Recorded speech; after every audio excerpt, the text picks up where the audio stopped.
여러분은 이름 가지고 놀림받은 적이 있나요? 여러분의 이름을 떠올려 보세요. 저는 지금까지 지내오면서 2명의 김정일을 직접 만난 적이 있습니다. 놀라지 마시고 그 김정일이 아니고, 근데 이름이 같다 보니까 이분 중에 한 분은 저보다 연배가 높으신 분인데 어려서부터 놀림을 받은 거예요. 반공 교육을 받을 때였거든요. 그때만 해도 하도 놀리니까 얼마나 괴롭겠어요.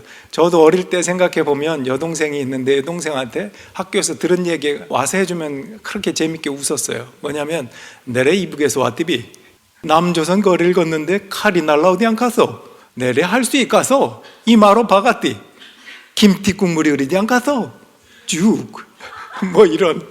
그러면 동생하고 깔깔거리면서 근데 이름이 김정일이다 보니까 이분의 친구들이 어릴 때부터 제2인자니 김일성의 아들이면서 네가 빨갱이니 이런 놀림을 받으니까 얼마나 괴롭겠어요.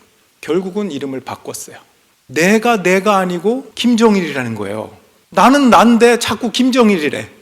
여러분, 제가 묻고 싶은 게 그거예요. 여러분은 누구입니까? 나는 누구인가? 한번 돌아보세요. 내가 누구인가에 대한 이 분명한 정체성이 없으면 우린 언제나 괴로워요, 외로워요, 흔들려요. 여러분은 누구입니까? 자신 있게 얘기할 수 있나요? 나는 성도입니다. 크리스찬입니다. 나는 내 이름에 걸맞는 아무개입니다. 누가 놀리는 것 부끄러워하지 않고 당당하게 이야기할 수 있나요?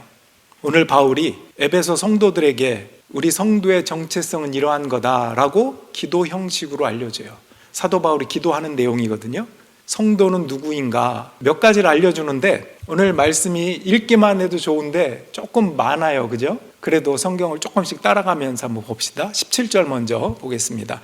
우리 주 예수 그리스도의 하나님이신 영광의 아버지께서 지혜와 계시의 영을 여러분에게 주셔서 하나님을 알게 하시고. 자, 나는 누구인가? 성도는 하나님을 아는 자가 성도다, 이렇게 가르쳐 줍니다. 그런데 내가 스스로 아는 게 아니고 여기 보니까 지혜와 계시를 주셨기 때문에 우리가 알 수 있는 거예요. 계시는 열어서 보여준다 그런 뜻이잖아요. 말씀이 곧 계시예요. 그분의 마음을 열어서 보여주셨고 이미 알려주신 것들이 하나님의 말씀이지 않습니까? 그분이 어떤 분인지 알려주셨기 때문에 처음부터 끝까지 하나님을 믿는 믿음을 가지고 가겠다는 거예요. 물론 가다 보면 중간중간 낙심할 때도 있고 힘들 때도 있어요. 그러나 내가 누구냐라고 하나님은 늘 부르시고, 나는 성도이지요, 하나님은 내 아버지시지요, 나는 자녀이지요, 이런 정체성을 가지고 꿋꿋하게 걸어가는 것입니다. 자, 두 번째는 18절에 있지요. 여러분의 마음의 눈을 밝혀주셔서 하나님의 부르심에 속한 소망이 무엇이며 성도들에게 베푸시는 하나님의 영광스러운 상속이 얼마나 풍성한지를 여러분이 알게 되기를 바랍니다. 자, 둘째는 당신은 누구입니까? 할 때 부르심의 소망이 뭔지 아는 사람, 또 하나는 성도들에게 베푸시는 하나님의 영광스러운 상속이 얼마나 풍성한지를 아는 사람. 그 상속의 풍성함은 그분의 사랑 안에 있습니다. 하나님은 산 소망과 풍성함을 주고 싶어하는 분이에요. 우리에게 이런 본심으로 영광의 상속, 그 부르심의 소망, 이런 것들이 좋은지를 알려주시는데 우리는 내가 만난 어려움 때문에 그 본심을 잃어버리고 실망할 때가 참 많아요. 오해할 때가 많습니다. 여러분은 서로 말이 잘 통하십니까? 부부 사이에 자녀들과 부모님과 말이 잘 통하십니까? 본심이라는 게 우리가 있어요, 늘, 그죠? 어떤 포지션에 따라 다 그 본심이 있는데 말이 안 통하면 그 본심을 제대로 표현하지 못할 때가 있고 그 본심을 오해할 때가 있습니다.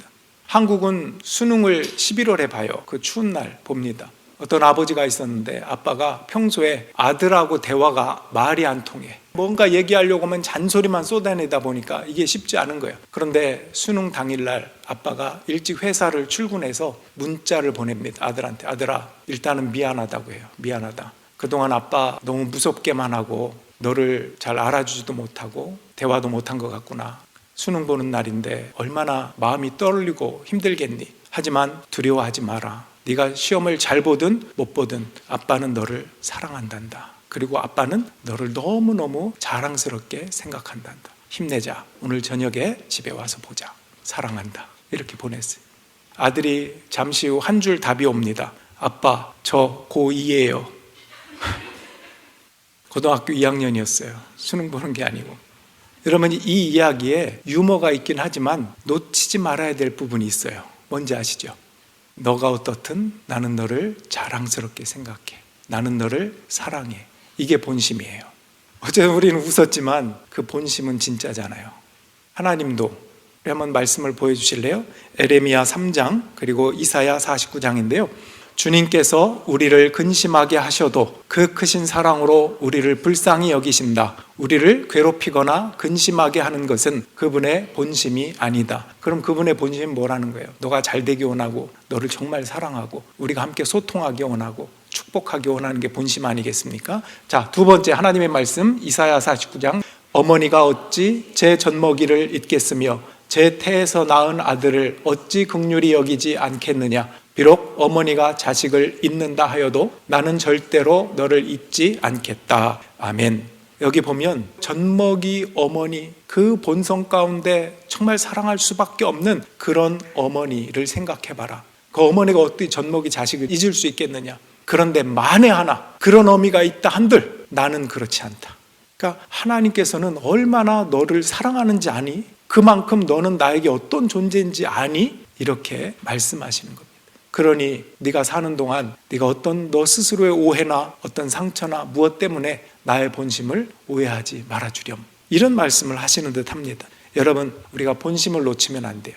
여러분에게도 부모님이 계시죠. 여러분은 자녀일 때 부모님에 대해서 어떠했습니까? 오해한 것 없습니까? 내가 상처받았다고 힘들어했던 것 있습니까? 또 이 자리에 우리 청년들, 학생들이 있다면 여러분의 부모님들을 한번 생각해 보세요. 엄마 아빠의 본심을 놓치면 안 돼요. 엄마 아빠 표현이 서툴러서 상처를 줄 때도 있다. 왜? 인간이니까. 여기도 하나님이 그러잖아요. 그 어미가 그럴 리가 없다. 그러나 그럴 수도 있다. 그죠? 그럴 수도 있는 거예요. 그러나 본심은 아니라고요. 그게. 이걸 알아차려야 한다는 것입니다. 사실 엄마 아빠들도요, 우리가 신앙인이라면 표현하는 방법도 배워가긴 해야 돼요. 그냥 자녀에게 너 엄마 아빠의 본심을 알아줘, 이것만 하는 게 아니라 그 본심을 알 수 있도록 표현을 잘해주는 훈련도 필요합니다. 나 너 낳고 너무 행복했어, 이렇게 얘기해야지. 너 낳고 진짜 힘들었어. 나 너 가진 줄도 몰랐어. 이건 존재를 부정하는 거 아닙니까? 아니, 실제 그렇다 하더라도 말을 그렇게 하면 돼요, 안 돼요? 절대 안 됩니다. 내가 널 왜 낳았는지 몰라? 이렇게 얘기하면 당연히 오해하죠. 여러분의 말 표현은 어떤 진실이 있을 수 있어요. 실제 모르고 애가 들어섰을 수도 있어요. 그렇다고요. 그러나 그 아이가 들을 때는 아이를 감안해서 표현해 줘야 돼요. 있는 그대로 표현한다고 얘기했다가 애가 상처가 됩니다. 평생. 나는 난데 도대체 난 누구야? 나는 없어야 되는 존재인데 이 땅에 태어난 거야? 이렇게 받아들이게 될 수 있으니까 조심해야 돼요. 표현법을 배우고 훈련해야 합니다. 나 너 낳고 너무 행복했어. 여러분, 부모의 본심은요, 사랑이고 자랑스러워하는 거예요. 때로 살면서 정말 진심이 아닌 말들을 너무 많이 하고 살아요. 그러니까 부부싸움도 하고 화도 나고 다투고 그러는 거예요. 근데 여러분 스스로를 돌아보세요. 그게 진심이었어요? 여러분이 툭 던져버린 그 말 진심 아니잖아요. 근데 왜 우리는 그렇게 본심이 아닌 말들로 나 자신과 사람들을, 가족들을 힘들고 아프게 그렇게 할까? 여러분, 부모님이 이렇게 얘기할 때는 부모님도 완전하진 않기 때문에 구멍이 있을 수는 있어요. 근데 하나님은 구멍이 없어요. 완전하시기 때문에 하나님이 그렇다면 그런 거예요. 여러분, 하나님이 여러분을 사랑한대요. 그게 본심이래요. 믿으십니까? 그건 믿으셔야 돼요. 여기에 대한 확실한 정체성을 가져야 하는 것입니다. 이게 없으면 흔들릴 수밖에 없죠. 여러분, 부르심과 상속의 풍성함은 그분의 사랑 안에 있습니다. 혹시 부모가 여러분을 인간의 한계로 인하여 잠시 잊을 수는 있겠지만 하나님은 절대 여러분을 잊지 않고 사랑하신다. 이걸 묻고 있는 거예요. 나는 누구인가? 나는 이 본심을 아는 성도입니다. 하나님을 알고 또 내 육신의 부모님과 가족과 우리 성도들의 서로의 마음들을 알아갑니다. 오해하지 않고 본심과 본질에 충성하며 알아갑니다. 그런 성도입니다. 자, 세 번째는 19절에 나오는데요. 19절 한번 보겠습니다. 또한 믿는 사람들인 우리에게 강한 힘으로 활동하시는 하나님의 능력이 얼마나 엄청나게 큰지를 여러분이 알기를 바랍니다. 이런 체험을 해야 되는 거죠. 하나님의 능력이 얼마나 엄청난지. 와, 나를 사랑하실 뿐 아니라 그분은 못할 게 없는 엄청난 분이야 라고 하는 이 전능성에 대해서, 그 전능성이 그 뒤에 이어집니다. 20, 21절에 보면 하나님께서는 이 능력을 그리스도 안에 발휘하셔서, 누구 안에 발휘하셨다고요? 그리스도 안에 그분을 죽은 사람들 가운데서 살리시고 하늘에서 자기의 오른쪽에 앉히셔서 모든 정권과 권세와 능력과 주권 위에 그리고 이 세상뿐만 아니라 오는 세상에서 일컬을 모든 이름 위에 뛰어나게 하셨습니다. 우리 그 다음에 밑에 보면 에베소서에 비교해 보라고 제가 적어놨는데 에베소서 2장 6절 하나님께서 그리스도 예수 안에서 우리를 그분과 함께 살리시고 하늘에 함께 앉게 하셨습니다. 여기에 퀴즈. 에베소서 2장 6절에 있는 말씀에서 뭐가 중요한가? 힌트, 시제. 그리스도 안에서 우리를 앉히셨대요. 어디에? 하늘에. 그분과 함께 하늘에 앉히셨대요. 근데 그 시제가 어떻게 되죠? 영어 표현도 그렇고 원문 히라보에도 그래요. 과거입니까? 현재입니까? 미래입니까? 과거예요. 예수 그리스도와 함께 하늘에 앉아 있는 거래. 이런 뜻이에요. 우리는 지금 이 땅에 발을 딛고 살지만 그리고 최종 앞으로의 구원을 하나님 나라에 가는 미래에 있긴 하지만 어떻게 표현했냐면 이미 하늘에 있는 것과 같아. 예수님 안에서 너희는 이미 하늘에 있어. 그런 마음으로 신앙생활하고 이미 이긴 싸움을 싸우는 거야. 너에게 주어진 그 삶을 예수 안에서 이겼다는 마음으로 살아봐. 이게 우리의 신앙생활이에요. 그러니까 우리가 지금은 어떻게 될지 몰라. 어떡하지? 나중에 구원 받을 수 없을지도 몰라. 난 두려워. 흔들리는 이 삶이 아니고 딱 박아놓은 거예요. 너의 인생은 구원받은 인생이고 하늘 시민권자로서 내가 너와 이미 하늘에 앉아 있는 상태야. 그 상태로 주어진 이 삶을 살아라. 얼마나 은혜로운 말씀이에요. 사도 바울이 이렇게 선포하고 있습니다. 여러분 이것을 아는 게 성도라는 거예요. 나는 누구인가?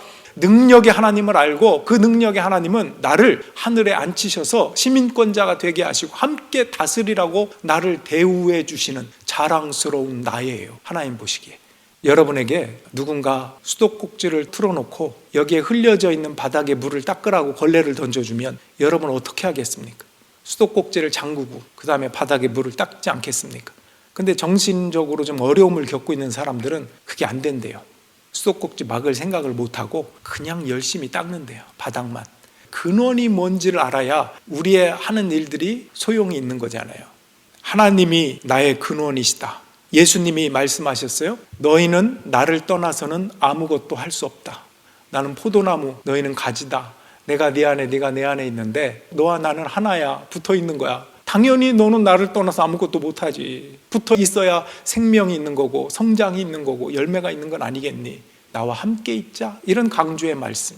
나를 떠나서 하겠다는 거는 마치 수돗물 안 잠그고 그냥 열심히 하는 거야. 내 힘으로 능력으로 막 열심히 살아보려고 엄청 열심히 살아요. 사는데 왜 이렇게 불안하고 왜 이렇게 힘들고 왜 그럴까? 그분 안에 있지 않으니까 그렇다는 것입니다. 근원이 무엇인가를 아는 자가 성도입니다.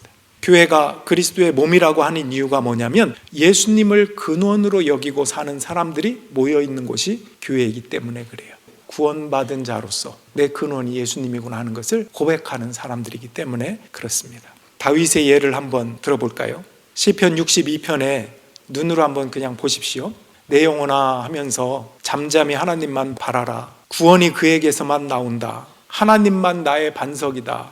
하나님만 나의 구원 요새다. 나는 흔들리지 않는다. 내 영혼아 잠잠히 하나님만 기다려라. 내 희망은 오직 하나님에게만 있다. 하나님만이 나의 반석, 구원, 요새. 나는 흔들리지 않는다. 여러분 반복적인 구절인데요. 여기에서 저는 와닿는 한 단어가 있었어요. 만이에요. 만. 하나님만. 하나님만. 영어 표현으로 보면 He alone. 그분만 반석이에요. 여러분 이 시편은요. 62편은 다윗이 편안할 때 한가할 때 쓴 시가 아니에요. 우리가 볼 땐 굉장히 서정적이고 아름답고 차 한잔하면서 읽어보면 더 좋을 것 같고 그렇잖아요. 근데 자기 아들 압살롬에게 반역한 아들에게 쫓겨나서 도망다니면서 울부짖으면서 고통 속에서 하나님을 원망하면서 나를 배신한 사람들을 증오하면서 이를 갈면서 땅바닥에 엎드려서 그 어둠 속에서 그렇게 울다가 또 울다가 하나님이 주시는 회복함을 가지고 해답을 얻은 자로서 쓴 시가 저 시입니다. 내 영혼아 하나님만 바라라. 여러분 다윗이 왕으로서 이때 필요한 게 뭐예요? 무기예요. 군사예요. 아들보다 더 큰 군대력이에요. 그런데 그것을 구한 게 아니라 그분만 나의 소망이고 구원이고 요새랍니다. 어떻게 이럴 수 있냐고요. 다윗은 그것들을 깨달았던 거예요. 나는 누구인가 할 때 내가 너를 택하여 세웠다. 내가 너를 불렀다. 나는 너를 중심을 본다. 그러니 흔들리지 마라. 제가 아는 두 번째 김정일은 제 군대 고참이었어요. 이분은 참 좋은 분이었어요. 근데 이분이 제대할 때 우리 내무반 다 모아놓고 뉘우치더라고요. 얘들아, 그동안 미안했다. 아무개 미안합니다. 제가 왜 좋은 사람이라고 하냐면 그냥 제대할 수도 있고요, 자기의 부끄러움을 감출 수도 있어요. 근데 미안하다고 진솔하게 그렇게 하는 모습에 제가 좀 감동이 되더라고요.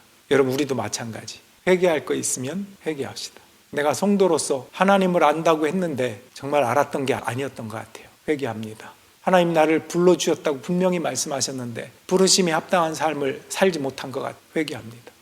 나를 상속의 영광의 풍성한 것들을 엄청나게 나에게 주셨는데 그거 바라보지 못하고 엉뚱한 것 부족하다고 결핍 속에서 하나님을 원망했던 것 회개합니다. 제가 어떤 상담가가 상담한 후에 어떤 분이 그러더라고요. 결혼한 지 한 3년밖에 안 됐는데 남자인데요, 자기는 아버지의 사랑을 너무나 받지 못해서 오히려 상처를 받고 자라왔대요. 그러다 보니까 아내에게 자꾸 공격적이고 아내의 말을 오해하고 그런 자기의 모습을 상담을 통해서 발견했대요. 그러면서 그가 이런 말 하는데 와닿더라고요. 지난날의 결핍은 제가 책임지겠습니다. 제가 앞으로는 더 이상 남에게 전가시키지 않겠습니다.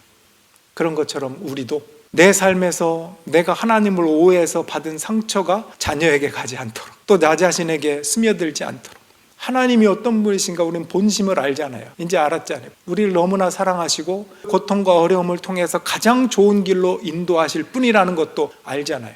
우리를 그렇게 인도하신다고. 엉뚱한 것에 붙잡혀서 변화되는 사람이 있고 사랑에 붙잡혀서 변화되는 사람이 있습니다. 정말 하나님의 본심, 그분의 사랑 때문에 반응하는 자, 이게 성도입니다. 요한일서 4장 18절, 사랑 안에 두려움이 없고 온전한 사랑이 두려움을 내어쫓는다. 아멘. 우리가 엉뚱한 것에 사로잡히면 자꾸 두려워요. 엄청 열심히 닦는다니까요. 걸레질 되게 열심히 해요.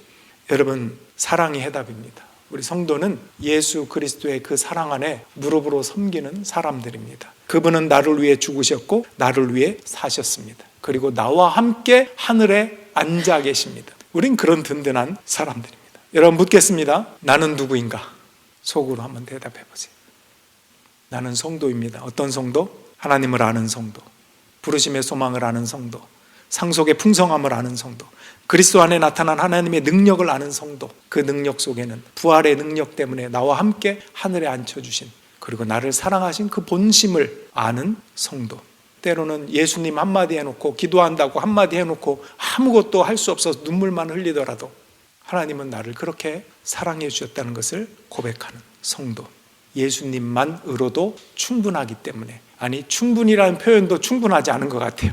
그죠? 이거 어떻게 표현해야 될지 모르겠어요. 하나님만이라고 표현할 수밖에 없는 성도. 이제 한 주간 동안 살 텐데 여러분, 두려워할 것 없습니다. 하나님 우리를 사랑하시고 놀랄 것도 없습니다. 하나님은 이미 우리를 승리케 하셨고 친절하게 내 안에 함께 계신 분입니다. 두려워하지 말고 믿음의 그 행진을, 믿음의 항해를 주님과 함께 할 수 있는 저와 여러분들이 되길 주님의 이름으로 축원합니다. 다 같이 일어나서 찬양 드리겠습니다. 하나님의 부르심, 우리 가사를 생각하면서 찬양 드리겠습니다.